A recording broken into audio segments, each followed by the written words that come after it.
Un juge raciste accuse un homme noir innocent, ignorant qu'il est un agent infiltré du FBI.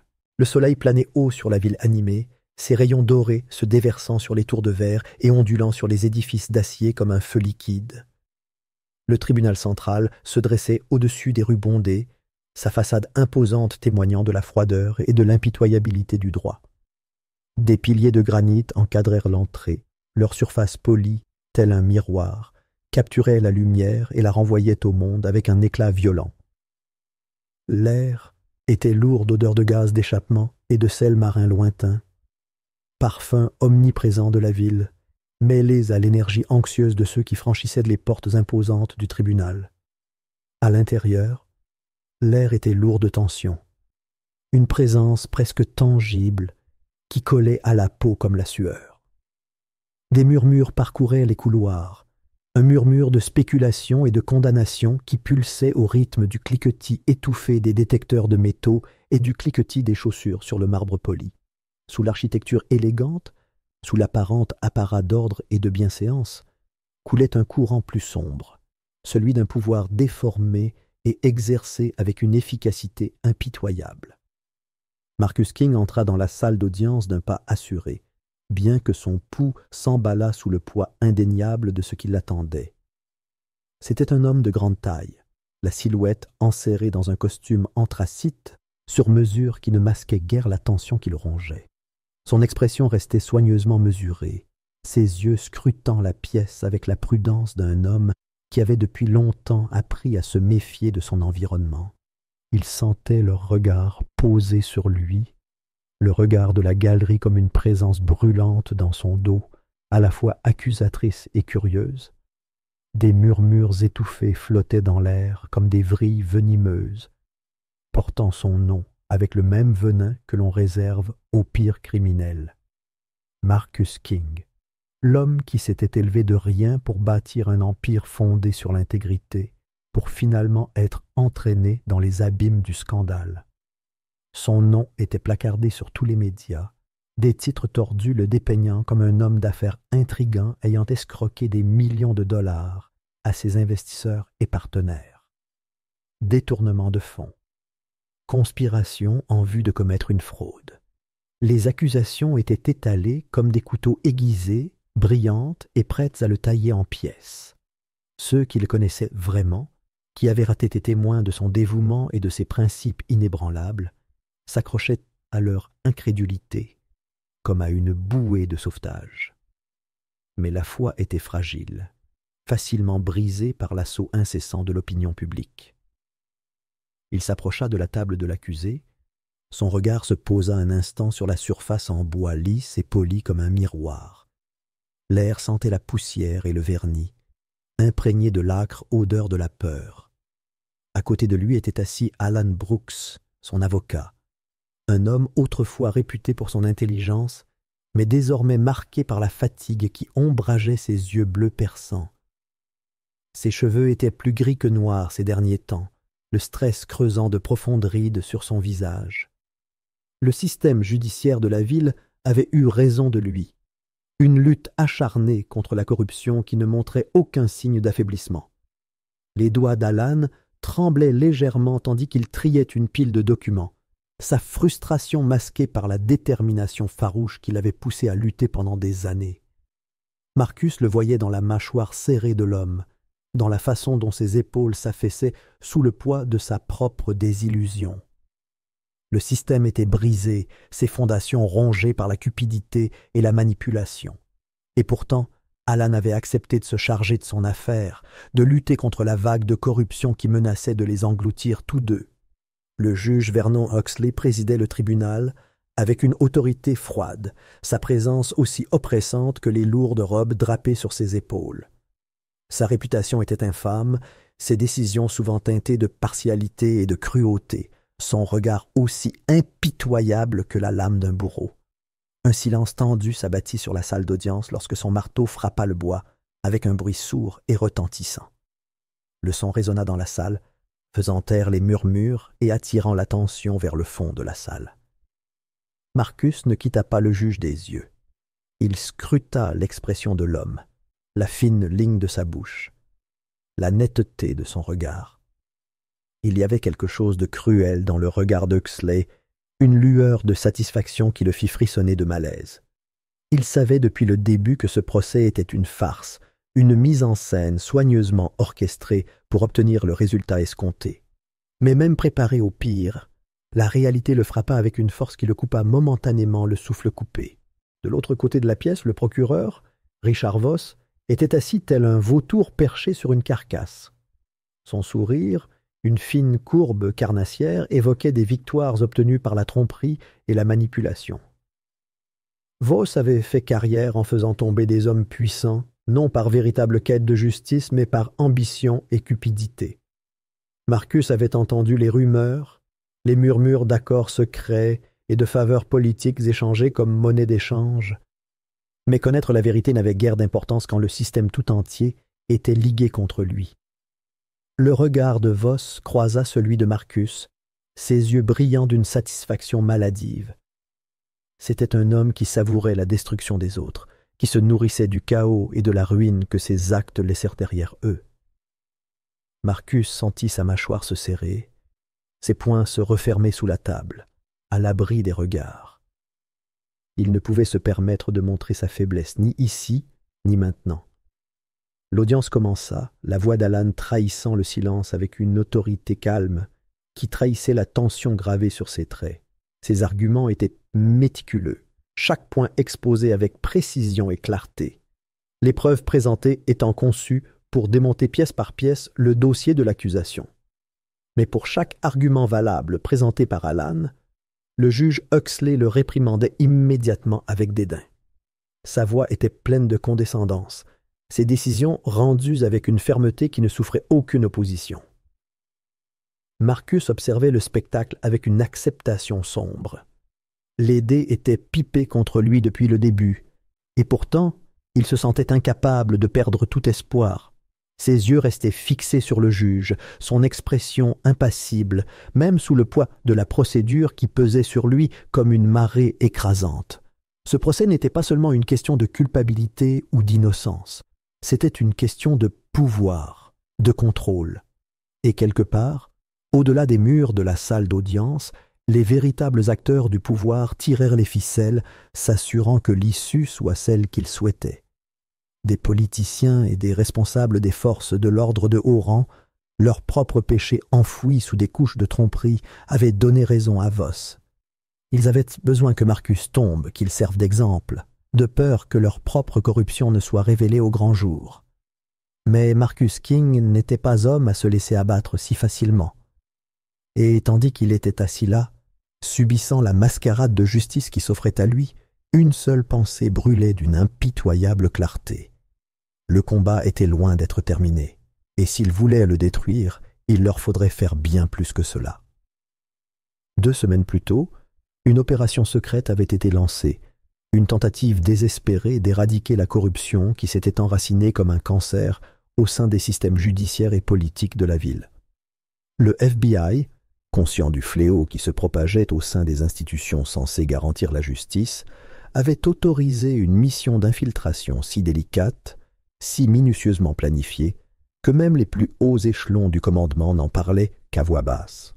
L'objectif de l'opération était clair: infiltrer un cartel financier tentaculaire qui exerçait son pouvoir par la corruption, l'intimidation et des alliances stratégiques avec ceux censés faire respecter la loi. Mais l'objectif principal, celui dont on ne parlait que dans les pièces les plus sécurisées, était de démasquer les hauts fonctionnaires aux mains souillées par le crime organisé. Marcus King était l'un des agents sélectionnés pour cette mission périlleuse. Sa véritable identité, enfouie sous des couches de documents savamment falsifiés, ne devait être qu'un homme d'affaires en quête de partenariats lucratifs. Aux yeux du monde entier, il était un homme motivé par le profit et l'influence, le candidat idéal pour intégrer le cartel. Chacun de ses faits et gestes avait été soigneusement orchestré, son passé fabriqué de toutes pièces pour résister à l'examen le plus minutieux. C'était une délicate ruse, qui l'obligeait à réprimer ses instincts d'agent et à endosser le rôle d'un homme corrompu par la cupidité. Pendant des mois, Marcus avait manœuvré à travers le réseau complexe des opérations du cartel, recueillant des renseignements, mémorisant des noms, des dates et des lieux qui serviraient finalement de base à l'enquête du FBI. Le cartel financier opérait avec une impitoyabilité qui ne laissait aucune place à l'erreur, ses dirigeants étant protégés par de nombreux intermédiaires et de fausses façades. Les démasquer exigeaient patience, précision et capacité à naviguer en eau trouble sans jamais révéler la vérité de ses intentions. L'opération touchait à son paroxysme lorsque l'impensable se produisit.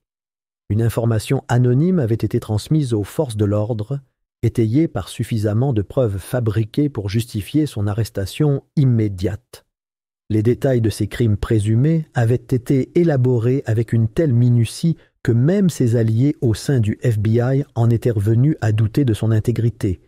Mais Marcus connaissait la vérité.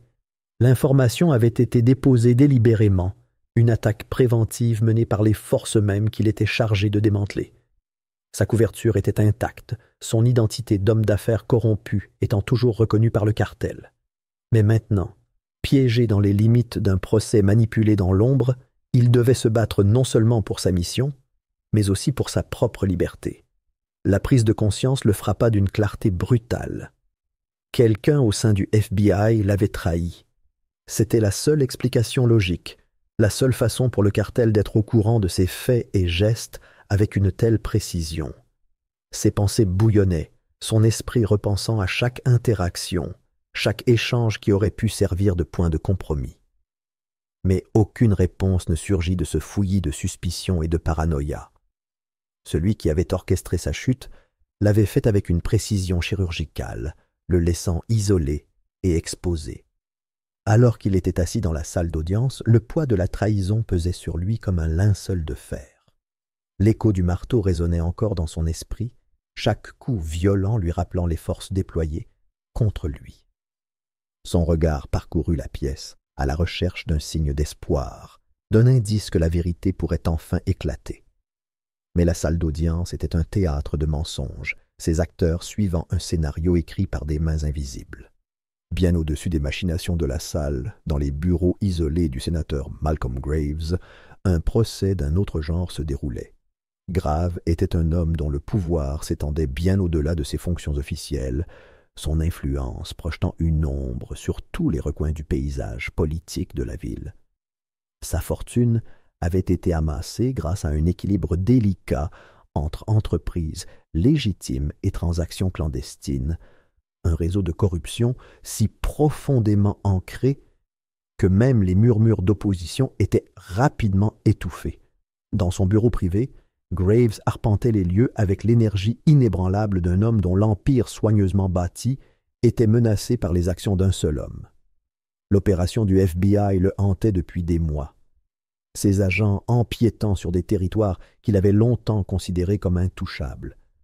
Mais l'arrestation de Marcus King lui avait offert un répit, une chance de reprendre le contrôle du récit et de s'assurer que la vérité reste enfouie sous des couches de tromperie. Les instructions de Graves étaient claires. Le procès devait se dérouler sans complication, chaque étape étant orchestrée pour garantir la condamnation de Marcus.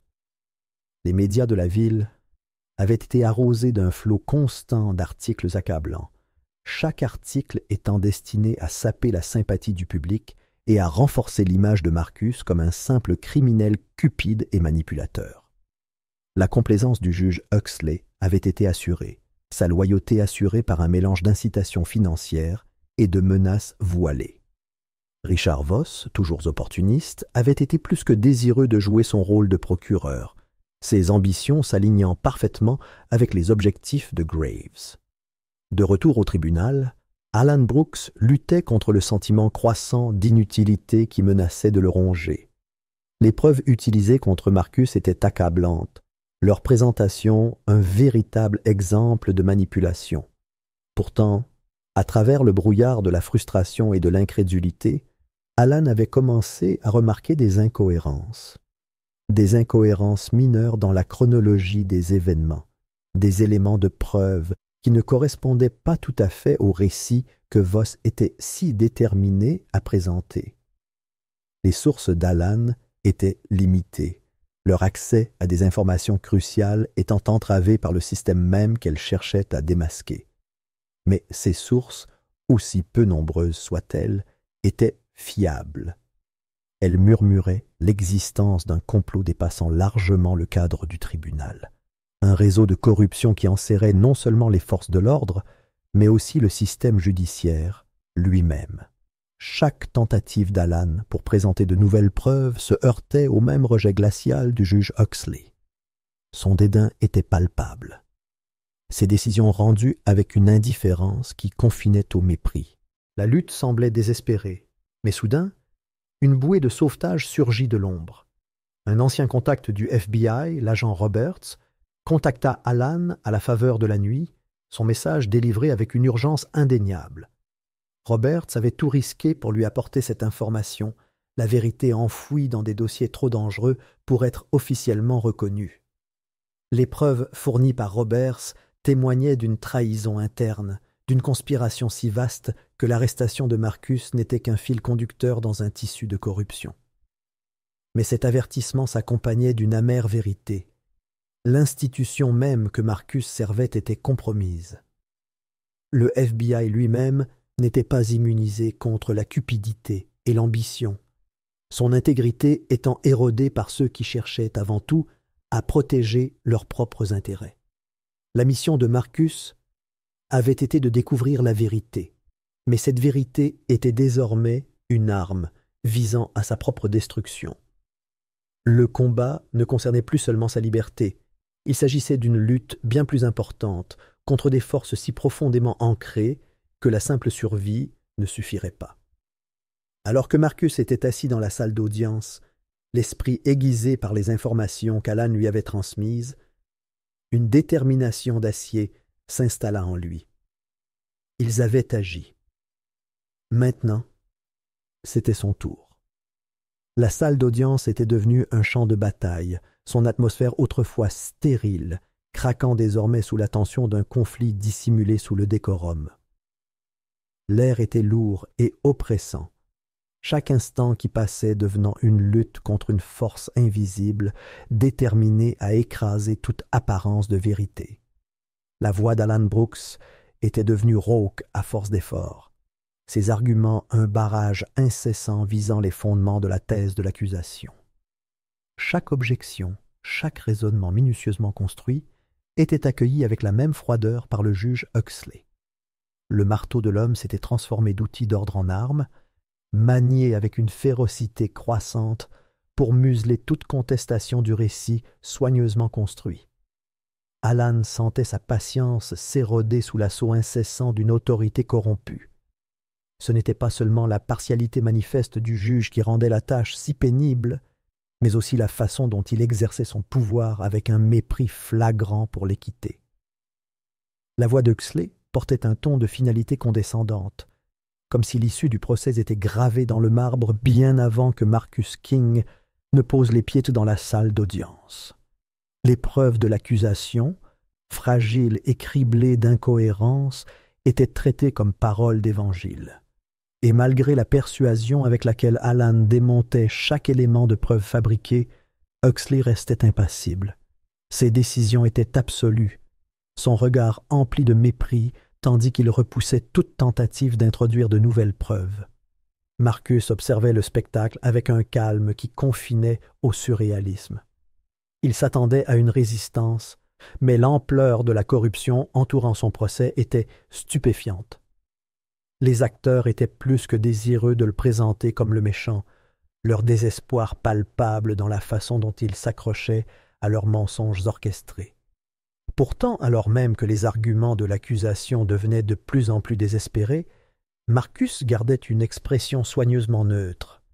Son esprit explorait toutes les possibilités, calculant les probabilités, cherchant les fils cachés qui pouvaient encore être tirés.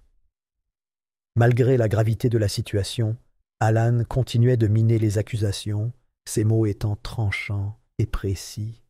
Le dossier de l'accusation était un château de cartes, fragile et mal construit, mais il tenait bon grâce à la seule volonté de ceux qui étaient déterminés à voir Marcus tomber.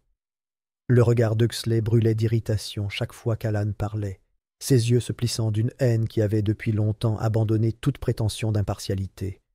Et pourtant, Alan continuait de se battre, animé par quelque chose de bien plus grand que de simples obligations professionnelles. Sa détermination provenait de la conviction profonde que la justice, aussi insaisissable soit-elle, méritait d'être poursuivie, même lorsque le système tout entier semblait conçu pour la détruire. La matinée s'était interminable, chaque minute se succédant avec une lenteur atroce. L'insistance d'Alan devenait plus une provocation qu'un argument, sa défiance envers la corruption du tribunal aussi effrontée que désespérée. Le dernier coup de marteau avant la suspension de l'audience sonna comme le glas de l'espoir lui-même. Le bruit sourd résonna dans toute la salle, réduisant au silence la dernière tentative d'Alan de présenter de nouvelles preuves. Le visage du juge se tordit en un sourire satisfait, son mépris ne se dissimulant plus derrière le masque du professionnalisme. Alan s'effondra sur sa chaise, le poids de la frustration pesant sur sa poitrine. Marcus resta immobile à ses côtés, son regard ne quittant jamais le juge. Quelque chose dans l'attitude d'Huxley semblait étrange, une raideur dans sa posture qui dépassait la simple arrogance. L'arrogance de l'homme avait toujours été évidente, mais il y avait maintenant autre chose. Une peur enfouie sous la surface. C'était un léger tremblement, une légère lueur de panique qui suggérait que la confiance d'Huxley n'était pas aussi inébranlable qu'il y paraissait. Pendant la brève pause, Alan se pencha vers Marcus, la voix basse et tendue. Ils discutèrent de leurs options qui s'amenuisaient, leur conversation empreinte d'une résignation qu'aucun des deux n'osait pleinement admettre. Le procès échappait à leur contrôle, les murs se refermant avec une inexorable fatalité. Savoir que l'agence de Marcus avait été compromise ne faisait qu'accentuer le sentiment de trahison. À qui pouvait-il faire confiance alors que l'institution même censée le protéger l'avait probablement vendu au plus offrant? Puis, tel un coup de tonnerre brisant le silence pesant, les portes de la salle d'audience s'ouvrirent avec une force qui attira tous les regards vers l'intrus. Un homme entra dans la pièce, sa présence tranchant la tension avec la précision d'une lame. Son costume était impeccable, sa posture inflexible, mais c'est l'autorité qui irradiait de son expression qui captura véritablement l'attention. Il n'y avait aucun doute sur son identité. Le directeur Samuel Pierce, un homme dont le nom avait du poids même parmi ceux qui prospérèrent dans le subterfuge et la manipulation. L'arrivée de Pierce était une déclaration de guerre contre les forces mêmes qui conspiraient pour détruire Marcus. Sa voix était sèche, chaque mot empreint d'une autorité qui exigeait l'attention. Sans préambule, il sortit une pile de documents scellés, les plis des dossiers impeccables, préservés de la corruption qui souillait chaque recoin de la salle d'audience. Son regard parcourut la galerie, son expression impassible tandis qu'il s'adressait au juge. Il n'y aurait plus de jeu, plus de menaces à peine voilées se faisant passer pour la justice. La vérité était arrivée, portée par un homme qui refusait de se laisser intimider par la corruption qui l'entourait. Le visage du juge Huxley blêmit tandis que Pierce exposait les preuves, chaque page témoignant des efforts déployés par le FBI pour infiltrer le cartel financier. La véritable identité de Marcus King fut révélée avec une clarté qui laissa la salle sous le choc. Agent infiltré. Les mots flottèrent dans l'air comme une accusation, leur poids indéniable. Il ne s'agissait pas d'un simple homme d'affaires cherchant à exploiter le système à des fins personnelles. Marcus avait été envoyé pour démanteler le réseau même qui tentait maintenant de le détruire. La salle fut plongée dans le chaos, les voix s'entrechoquant dans une cacophonie d'incrédulité et d'indignation. Les journalistes griffonnaient furieusement, leurs stylos grattant le papier, documentant la révélation avec l'urgence fiévreuse de ceux qui pressentaient une histoire qui allait redéfinir des carrières. L'atmosphère passa d'une certitude suffisante à une confusion frénétique, les mensonges laborieusement construits au fil des mois se défaisant sous leurs yeux. Mais l'arrogance du juge Huxley ne vola pas en éclats. Au contraire, elle se transforma en quelque chose de plus hideux, une rage mêlée de désespoir. Sa voix tremblait tandis qu'il tentait de reprendre le contrôle des débats, son autorité minée, mais pas entièrement détruite. Il balbutiait des ordres, ses paroles constituant une tentative maladroite de reprendre le procès comme si de rien n'était. La machine du pouvoir avait été démasquée, ses opérateurs s'agitant désormais dans leur tentative de reprendre le contrôle du récit. Mais quelque chose avait changé de manière irréversible. La vérité avait percé la surface, se frayant un chemin vers la lumière. Et pour la première fois, Marcus s'autorisa une lueur d'espoir. La guerre était loin d'être terminée, mais il n'était plus seul. Et ceux qui avaient tenté de l'enterrer allaient bientôt apprendre que certaines vérités ne pouvaient être passées sous silence. La révélation fut un tourbillon de chaos et de jugement. Les enquêtes déchirèrent les structures du pouvoir de la ville avec la férocité d'une tempête purificatrice. Le juge Huxley fut démis de ses fonctions dans la disgrâce, son passé de décision corrompu exposé avec une précision méticuleuse. Richard Voss fut arrêté, son arrogance suffisante remplacée par la panique, tandis que sa conspiration visant à manipuler les preuves était dévoilée sous l'œil incessant des médias. Le nom de Marcus King était partout, dépeint tour à tour comme un héros et une victime, son image un cri de ralliement pour ceux qui avaient longtemps été écrasés sous le poids de la corruption. Mais Marcus comprenait que leur victoire n'était qu'un début. Le réseau de tromperie qu'il avait été chargé de démanteler restait largement intact, ses principaux acteurs s'efforçant désormais d'enfouir leurs péchés plus profondément que jamais. Le désespoir les rendait plus dangereux, leur tentative de réduire Marcus au silence s'intensifiant de jour en jour. Mais Marcus était prêt. Avec le soutien du directeur Pierce et une force d'intervention spéciale constituée pour éradiquer la corruption, sa mission se poursuivait. Alan Brooks se tenait à ses côtés, sa détermination aiguisée par le goût d'une justice qu'il croyait autrefois inaccessible. La ville ne serait pas purifiée du jour au lendemain, mais Marcus King avait prouvé une chose irréfutable. Même dans les ténèbres les plus obscures, la vérité pouvait encore se frayer un chemin jusqu'à la lumière.